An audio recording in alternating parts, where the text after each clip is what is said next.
El siguiente segmento tiene contenido o opinión.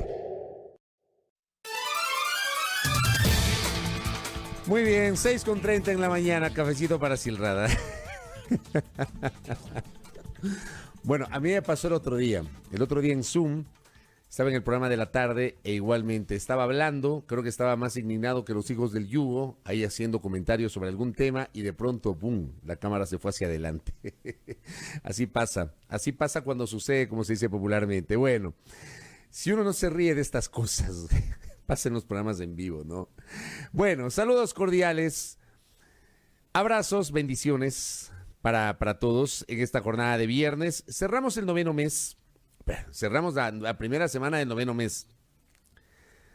La primera semana del noveno mes de este año. Hoy es viernes 4 de septiembre. Evidentemente la noticia del momento tiene que ver con el caso Sobornos 2012-2016. Vamos a destinar nuestro espacio del comentario, nuestro editorial para hablar sobre este tema. Para expresar nuestra opinión, amable audiencia, sobre algo que hemos compartido con ustedes a lo largo de todo este tiempo, de todos estos meses. El caso está en su última parte, está a puertas de ya quedar definido en uno o en otro sentido, va a depender mucho del Tribunal de Casación. A quienes han tenido la gentileza durante todo este tiempo, todos estos años de hecho, de compartir con nosotros, de seguirnos, de escucharnos, de coincidir, de discrepar, pero estar allí justamente para escuchar la opinión de quienes hacemos este espacio, les consta cuál ha sido justamente la postura de quien les habla en torno a este caso, que ha sido considerado por muchos como el juicio del siglo. No hay precedentes de un proceso judicial de esta magnitud, por eso seguramente le dieron este calificativo, el juicio del siglo. Quienes defienden y miran con atención este proceso le han llamado el juicio del siglo. Quienes son detractores de este proceso no le llaman el caso Sobornos, sino el caso Bochornos. Digo, cada quien analiza las cosas desde sus respectivas, desde su respectivo análisis, desde sus respectivas visiones. A nosotros, ¿qué nos corresponde? Y es algo que en lo personal defiendo, y a ustedes les consta, queridos oyentes, televidentes, internautas, defiendo y defenderé en este espacio. Ustedes no van a encontrar una sola grabación, un solo tuit, un solo video, una sola referencia de quien les habla, no lo van a encontrar. Yo he planteado esto como reto a alguna gente. No van a encontrar una sola referencia en la que hayan escuchado a este periodista manifestarse por la defensa y absolución o por la acusación y condena de alguno de los procesados en el caso Sobornos 2012-2016 y en ningún caso. A mí no me van a escuchar y no me van a encontrar jamás alguna referencia en ese sentido. ¿Por qué? Porque no es mi rol. Yo se ubico, al menos es mi concepción, sé que hay otro segmento de los colegas, de los medios, de gente que hace opinión pública que lo maneja de otra forma, lo maneja de otra manera. Yo tengo una concepción totalmente distinta sobre lo que significa el ejercicio de la libertad de expresión cuando generamos una opinión que procuramos hacerla con argumentos. A mí no me corresponde decir si Correa y compañía son culpables o inocentes. A mí no me corresponde decir que Correa y compañía deben ser absueltos o deben ser sentenciados con el máximo rigor de la ley. Eso le corresponde a los jueces. Yo al menos sí tengo delimitado eso. Y me da lo mismo que haya gente que discrepe conmigo y que inclusive me señale por no tomar una posición, y no voy a tomar una posición sobre la absolución o sobre la sentencia de alguno de los acusados. Sí tomo una posición, y es una posición irrenunciable, sobre exigir al Poder Judicial de este país que en serio, tramite con transparencia, con independencia y con imparcialidad los casos judiciales, desde los más pequeñitos hasta los más sonados. Y ciertamente este es un caso sonado porque está involucrado un presidente de la República, un vicepresidente de la República, varios de los ministros de Estado y toda una estructura de poder. conjuntamente con varios empresarios. ¿Qué es lo que he sentido? Dicho esto, como una suerte de preámbulo, ¿qué es lo que yo he sentido en este caso? Este caso, lamentablemente, ha sido altamente manoseado por la opinión pública. Ha merecido una serie de interpretaciones, dependiendo obviamente de los afectos o desafectos. Este caso ha estado muy lejos de la seriedad y de la responsabilidad de muchos de los actores vinculados a la lógica que implica impartir justicia. Y voy a citar el ejemplo más reciente, amables oyentes, televidentes e internautas, el de ayer, el de la propia Fiscal General del Estado. Y esto lo comentamos ayer en el programa de la tarde, junto a José Antonio, yo no puedo creer que haya un desconocimiento de la autoridad que lidera la Fiscalía General del Estado, que maneja la acusación en un proceso penal. No me cabe en la cabeza un desconocimiento de esa autoridad, porque es clarísimo que la fiscal Diana Salazar ha liderado este proceso. En el ejercicio de sus atribuciones y de sus competencias lo ha liderado. Ya la historia recogerá en frío si lo hizo bien o lo hizo mal. Ha liderado ese proceso. Pero dentro de ese rol que ha jugado la fiscal, también se han generado desatinos. Y lo de ayer me cuesta creer que pueda ser materia de un desconocimiento. Yo no sé si fue una declaración deliberada. Yo no sé si se le salió, si se equivocó al generar una declaración. No me cabe en la cabeza de verdad que tenga que ver con un desconocimiento. No tiene sentido que la fiscal desconozca la naturaleza del recurso de casación. Algunos me preguntarán, ¿y él a qué se refiere? Bueno, yo me refiero a una declaración pública que hizo la fiscal en los exteriores del edificio de la Corte Nacional de Justicia ayer. Palabras textuales de la señora Fiscal General del Estado. Los acusados se han limitado a indicar a los jueces que se les ha aplicado indebidamente la ley. Ellos no han negado la existencia del delito. Tenemos la firme confianza de que la justicia brillará el día de hoy. Palabras de la fiscal. Algunos me dirán, ¿pero por qué llama la atención eso? Llama la atención por esa segunda parte de la declaración. La primera parte es correcto. Los acusados se han limitado a indicar a los jueces que se les ha aplicado indebidamente la ley. Es correcto, porque eso se da en la casación. Pero la segunda parte invita justamente a la confusión. Y es esa segunda parte por la que o hay un desconocimiento de la señora Fiscal General del Estado, cosa que no creo, me parecería impensable que la fiscal no conozca el alcance de la casación. O fue una declaración deliberada para generar confusión. Cuando dice, ellos no han negado la existencia del delito. Respetuosamente, señora Fiscal General del Estado, en la casación, y usted lo sabe, no cabe que los procesados, a través de sus abogados, reconozcan o nieguen la existencia de un delito. Esa etapa ya pasó. Esa etapa ya pasó. En esta etapa, en estricto rigor, lo que hace un tribunal es revisar si se aplicó bien o mal las disposiciones legales. ¿Cuál es el concepto de casación? Hace pocos días, el portal Primicias, por ejemplo, publicaba: los conjueces Lauro de la Cadena, José Layedra y Milton Ávila, integrantes del Tribunal de Casación, serán los encargados de revisar que la sentencia no contravenga o interprete mal la ley. En este recurso ya no se valoran los hechos del caso. O sea, quiero que haya claridad sobre lo que significa la casación, para que podamos entender, porque seguramente muchos de ustedes no son abogados, ni yo tampoco.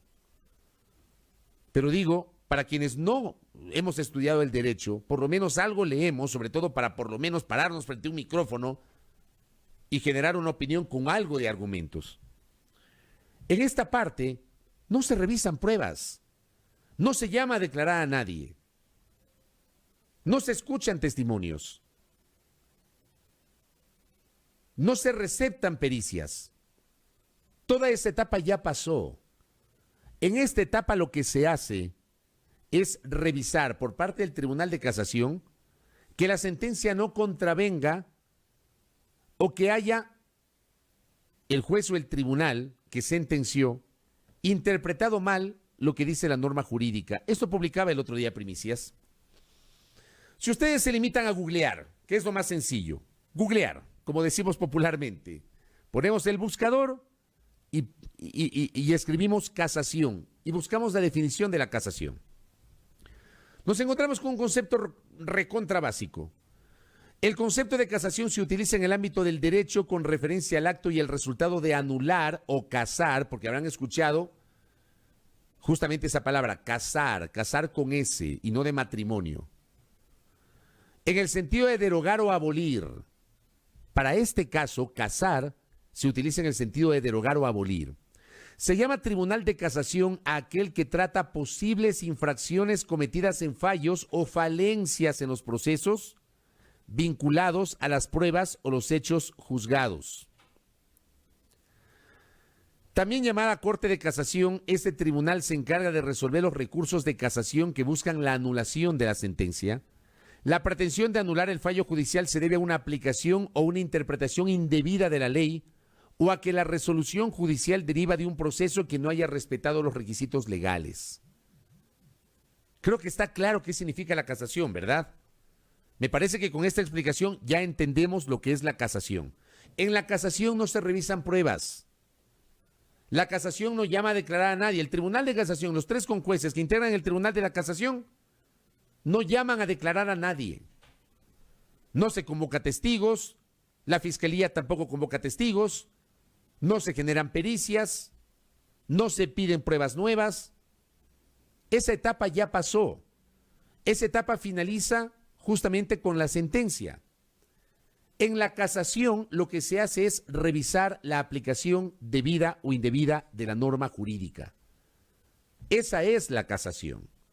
Y lo que hace el tribunal es o rechazar el recurso de casación porque considera que no hubo ningún tipo de violación legal y que la sentencia del tribunal correspondiente fue emitida en derecho, o casar la sentencia, o sea, aceptar el recurso de casación, que de ser el caso, si es que esta es la vía, significaría que quedará insubsistente la sentencia penal condenatoria contra la persona procesada, contra la persona sentenciada. Esa es la casación. Siempre yo les planteo a ustedes, queridos oyentes, televidentes, internautas, que solamente el conocimiento es poder, hasta para poder hablar con argumentos.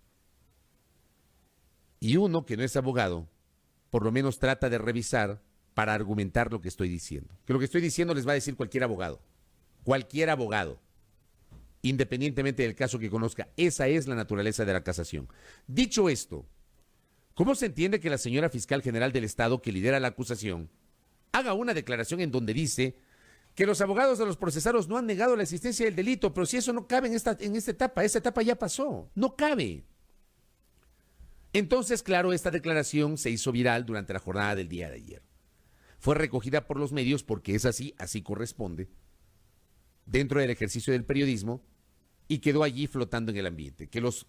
Cualquier persona puede pensar, no han negado la existencia del delito, entonces están aceptando que ocurrió el delito. Eso no se ve en esta parte, eso ya no se valora en esta parte. Eso se valora en instancias anteriores. Y sobre eso hay que tener una total claridad. Entonces, cuando quien encabeza la investigación, que es la fiscal general del Estado, comete hierros, sabrá usted por qué lo hace. Si fue desconocimiento, si hubo una confusión, lo que sea. O fue una declaración simplemente para poner en el imaginario lo que está ocurriendo. Te invita justamente a tomar nota de aquello, porque esto se presta para la suspicacia. El día de hoy, es probable que el día de hoy, al finalizar la audiencia, se conozca una decisión del tribunal, al menos esa es la expectativa. Esa es la expectativa.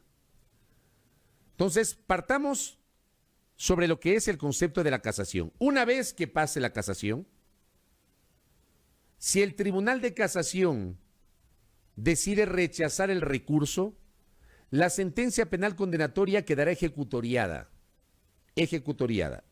Y por ende, los sentenciados deberán cumplir con la sentencia emitida por el Tribunal de la Corte Nacional de Justicia, no el Tribunal de Casación, el Tribunal de Juicio. La sentencia 8 años contra la mayoría de procesados, ex autoridades del gobierno anterior, entre ellos el expresidente Rafael Correa y el ex vicepresidente Jorge Glass, varios ministros de Estado, un legislador, un ex legislador, una legisladora y un grupo de empresarios. Y claro, una sentencia menor para el caso de Pamela Martínez y Laura Terán, que fueron consideradas cooperadoras eficaces. Hay la expectativa de que se conozca eso finalmente el día de hoy. Y allí viene el otro tema. Yo he sostenido de forma recurrente en este espacio, he invitado a que dejen que los jueces fallen en derecho, más allá de los afectos o desafectos que se pueda tener, que puedan tener cualquiera de ustedes, que podamos tener nosotros, que tenga la opinión pública, afectos o desafectos. Dejen que los jueces fallen en derecho. Resulta que en las últimas semanas ha habido una clarísima presión sobre el Tribunal de Casación, desde el momento que fue integrado ese tribunal. Los 3 conjueces que forman parte del Tribunal de Casación eran los únicos que podían integrarlo, porque la Corte Nacional de Justicia no está completa, porque la Corte Nacional de Justicia está ahora mismo en un proceso de renovación que lleva adelante el Consejo de la Judicatura. No alcanzaron, por cuestiones de tiempo, a renovar antes la Corte Nacional de Justicia. Hay jueces que, fruto de una evaluación, dejaron sus magistraturas y han sido reemplazados por jueces temporales o por conjueces. Los 3 integrantes del Tribunal de Casación son conjueces. Desde el momento mismo de su designación y desde el momento en que se efectuó el sorteo para designar al presidente oponente de ese tribunal, en la opinión pública se comenzó a colocar, obviamente en el imaginario de la opinión pública, una serie de elementos asociados a los jueces o a los conjueces que integran el Tribunal de Casación. Si son o no amigos de fulano de tal, si fueron designados por Mengano, si son cercanos a Perencejo, si responden a los intereses de Sultano. Y todo esto se difunde a través de notas periodísticas, de opiniones editoriales, de artículos justamente de opinión en los medios impresos y digitales, en tweets generados por periodistas, generados por líderes de opinión, generados por actores políticos, generados incluso por académicos.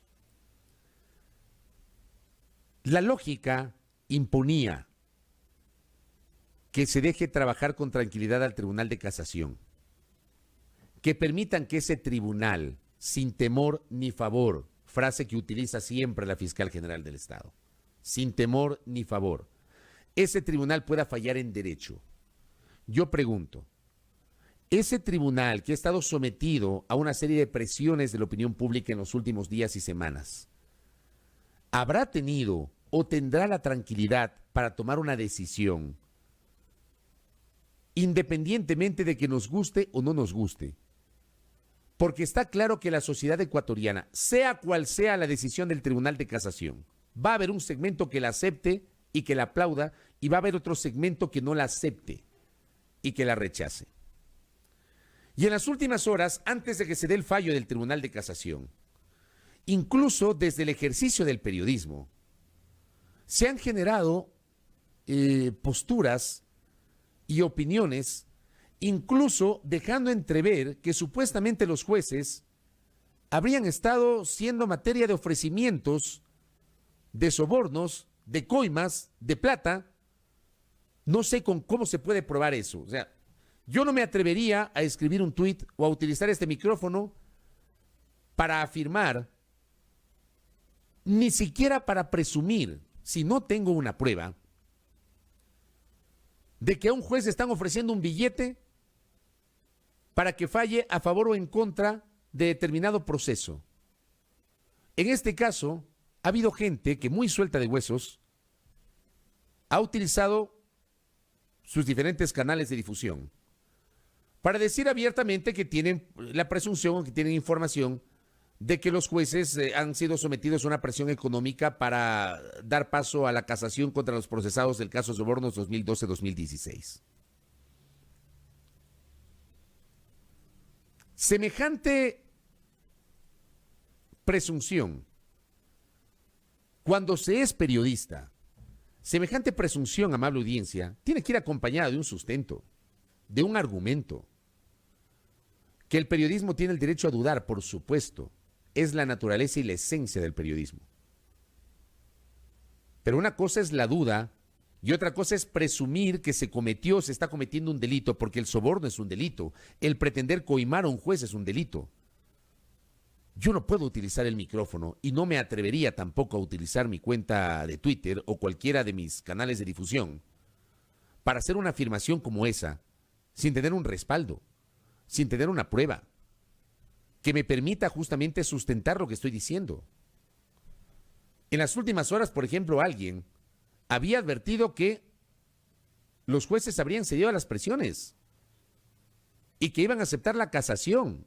Hace 3 días alguien publicó eso en su cuenta de Twitter.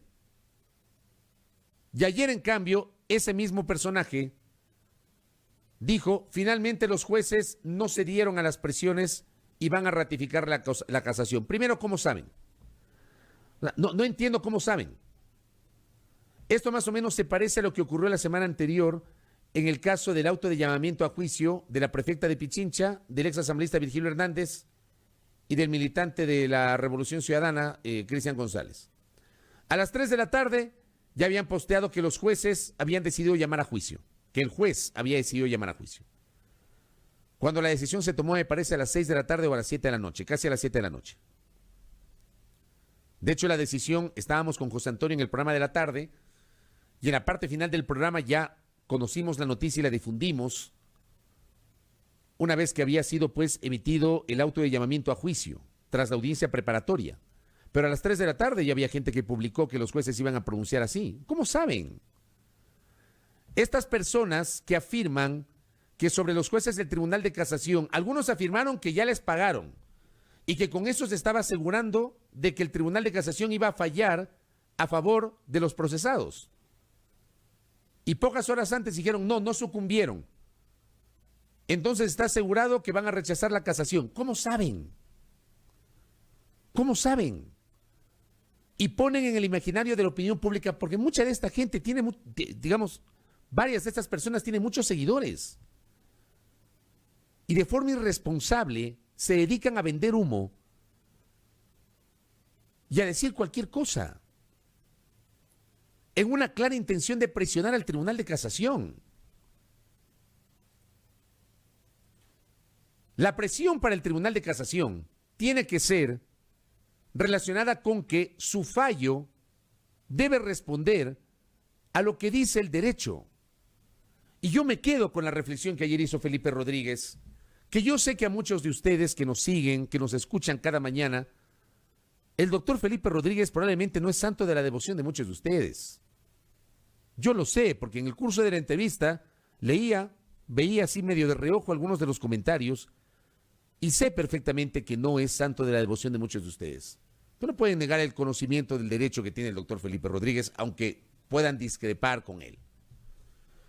Pero independientemente de la postura política que pueda tener o de las personas que defiende el doctor Felipe Rodríguez en su condición de abogado, yo me quedo con una frase que nosotros luego la viralizamos en nuestra cuenta Twitter, donde decía que al juez no le debe importar lo que opine el pueblo, no le debe importar lo que opinen los ciudadanos, no le debe importar lo que opinen los actores políticos ni los medios de comunicación. Al juez le tiene que importar lo que dice el derecho. Al juez le tiene que importar lo que dice la norma. Eso le debe importar a un juez. Un juez no puede estar pendiente de las tendencias del Twitter. Un juez no puede estar pendiente de la opinión editorial de un medio de comunicación o de un periodista.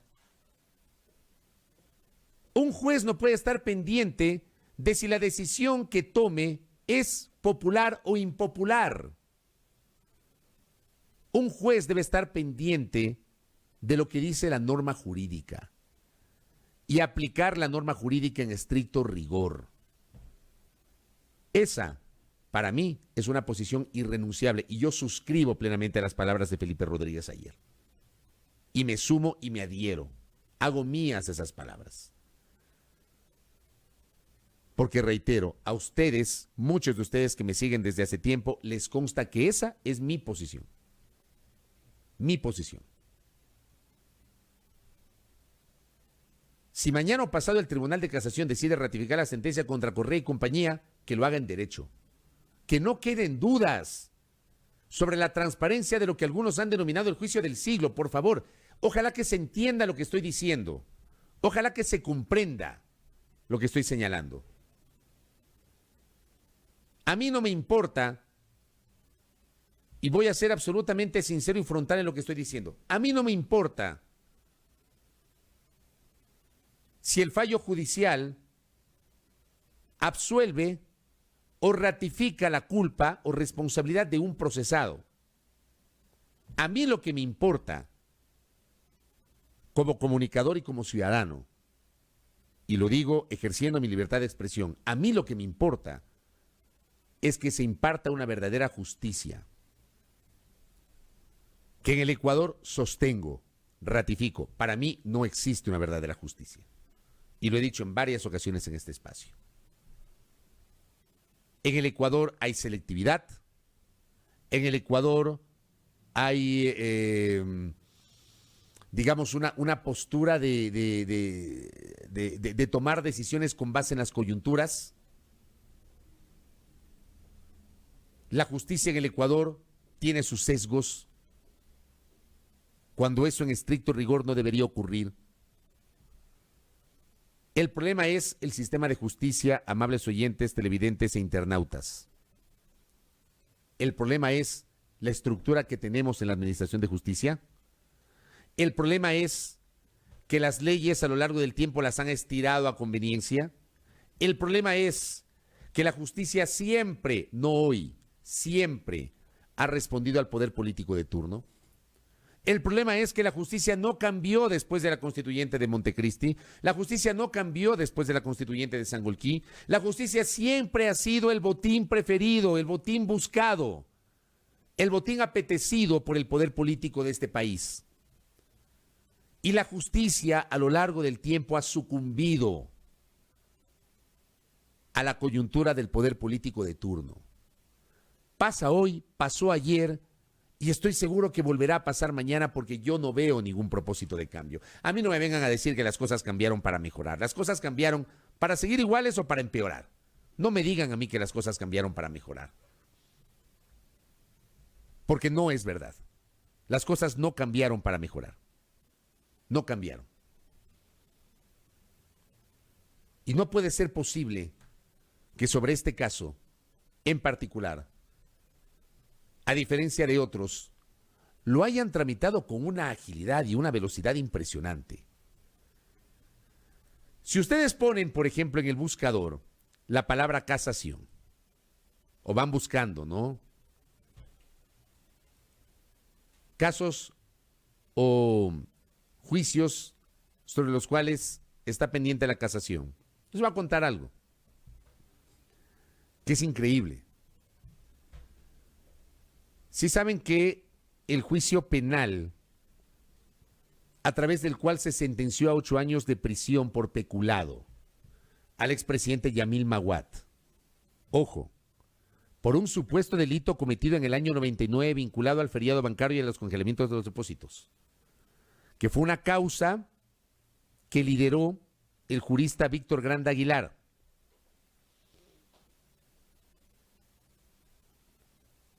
Ese caso hasta hoy no está en firme. Resulta que no se resuelve hasta hoy la casación del caso Maguad. El caso Maguad que se remonta al año 99. ¿Cuántos años han pasado 21 años. Y todavía el caso de Maguad no está en firme. Porque la casación no se resuelve. 21 años.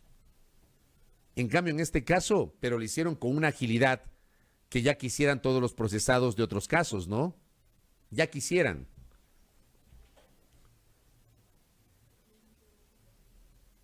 Estas son las cosas que debemos rechazar como sociedad. Y por esto yo sostengo y argumento que la justicia en el Ecuador es selectiva.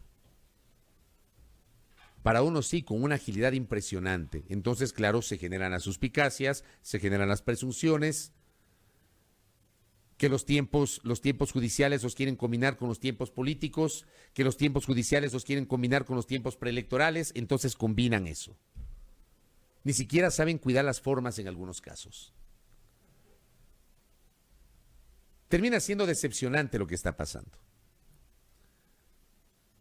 Para cerrar el comentario, ratifico, reitero, mi posición, la mía. Yo no voy a cambiar mi posición. Yo tampoco opino desde mis simpatías o antipatías, y a quienes me conocen les consta.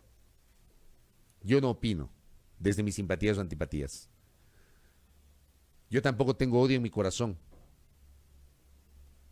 Ni en lo personal ni en lo profesional. Yo no tengo odio en mi corazón. Como algunos sí tienen odio contra ciertos actores políticos. Yo no tengo odio en mi corazón. Y procuro, con base en eso, tratar de desapasionarme. A mí me apasiona el periodismo, pero trato de desapasionar el debate público y decirles que lo que espero es que la decisión que tome el Tribunal de Casación sea apegada a derecho, cualquiera que sea, pero que no queden dudas. Es lo único que aspiramos. 7:01 en la primera hora. Pausa. Al volver ya estaremos con la ronda de entrevistas correspondiente a la jornada del día de hoy. Gracias por su generosísima compañía.